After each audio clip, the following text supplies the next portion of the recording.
আল্লাহর নবী সদা সর্বদা আল্লাহর কাছে দোয়া করতেন, আল্লাহুম্মা আহইনি মিসকিনান ওয়া আমিতনি মিসকিনান ওয়াহশুরনি ফি জুমরাতিল মাসাকিন ইয়াউমাল কিয়ামাহ।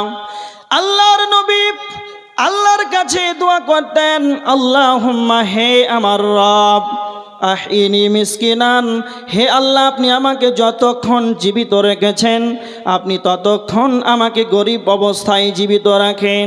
নাম্বার 2, ওয়া আমিতনি মিসকিনান, আর আমাকে যখন আপনি মৃত্যু দেবেন তখন যেন আমার মরণটা যেন হয় গরিব অবস্থায়। ওয়াহশুরনি ফি জুমরাতিল মাসাকিন, হে আমার রব, যেন আমার হাসর হয়, আমার যেন কিয়ামতের ময়দানে যেন গরিবদের সাথেই যেন হাসর হয়। নবীজি 3টা দোয়া করতেন। 1 নাম্বার হলো, আমি যতক্ষণ বেঁচে আছি যেন আমি গরিব অবস্থায় বেঁচে থাকি, যতক্ষণ আমি যখন মারা যাব আমি যেন গরিব অবস্থায় যেন মারা যাই। আর তিনি দোয়া করতেন, হে আল্লাহ, আমার যেন হাসর হয়, গরিবদের সাথে যেন আমার হাসর হয়। এই কথা শোনার পর হযরত আয়েশা রাদিয়াল্লাহু তাআলা আনহা নবীজিকে বলেছিলেন, আল্লাহর নবী, আপনি কেন কেন কেন এইগুলো দোয়া করছেন? যেন আমি গরিব অবস্থায় যেন মারা যায়, আমার হাসরে যেন গরিব অবস্থায় হয়। আল্লাহর নবী, কেন আপনি দোয়া করছেন বলেন? তখন আল্লাহর নবী তখন আয়েশাকে বললেন, আয়েশা, তুমি মনে রেখে দাও, ইন্নাহুম ইয়াদখুলুনাল জান্নাতা ক্বাবলা আগনিয়াইহিম বি40 খরিফা, ইন্নাহুম ইয়াদখুলুনাল জান্নাতা ক্বাবলা আগনিয়াইহিম বি40 খরিফা। আয়েশা রে, একটা ধনী মানুষ যদি জান্নাতে যায় আর একটা গরিব মানুষ যদি জান্নাতে যায়, একটা ধনী মানুষ যদি জান্নাতে যায় আর একটা ধনী মানুষ গরিব যদি জান্নাতে যায়, তাহলে ধনীর গরিবটা 40 বছর আগেই জান্নাতে চলে যাবে। অন্য হাদিসের ভিতরে এসেছে, ধনীর 500 বছর আগেই যেন গরিবেরা জান্নাতে চলে যাবে। এই জন্য আল্লাহর নবী সদা সর্বদা নিজেকে গরিব অবস্থায় থাকার জন্য দোয়া করেছেন। আজকে আমরা নবীজির উম্মত, আজকে আমরা সদা সর্বদা আমাদের চিন্তাধারা, আমার কি করে অট্টালিকা হবে, 5 তলা হবে, 6 তলা হবে, কি করে আমার কোটি কোটি টাকার সম্পদ হবে, আজকে আমরা এই নিয়ে ব্যস্ত রয়েছি। আমরা নবীজির উম্মত হয়ে আমাদের ধ্যান ধারণা পরিকল্পনা চিন্তাধারা আলাদা। আর নবীজির বাক্যগুলো দেখেন, তিনি আল্লাহর কাছে দোয়া করতেন, আমাদের সঙ্গে যেন কিছুতেই মিল হচ্ছে না, কিছুর সঙ্গে আমাদের মিল হচ্ছে না। কেমন হচ্ছে?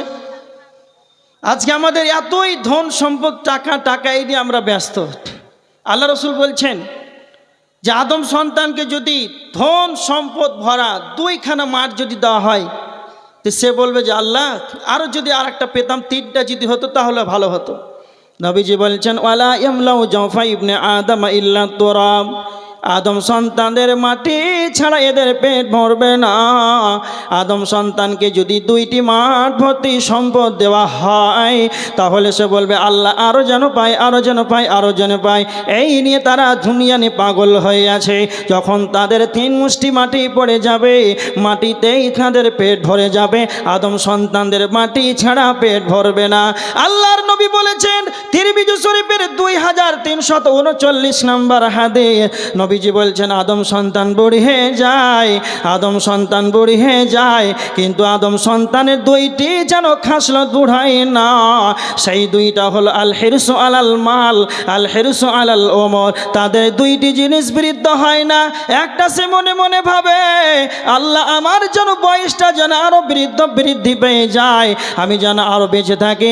60, 70, 80 বছর হয়ে গিয়েছে, তার শেষ বয়সে যে যখন মালাকুল মউত চলে আসবে, তখন তার যেন ধ্যান ধারণা, আল্লাহ যেন আরো যেন 40 বছর 50 বছর হায়াতটা পেয়ে যায়। এটা আদম সন্তানের এটা আশাকাঙ্ক্ষা থাকে।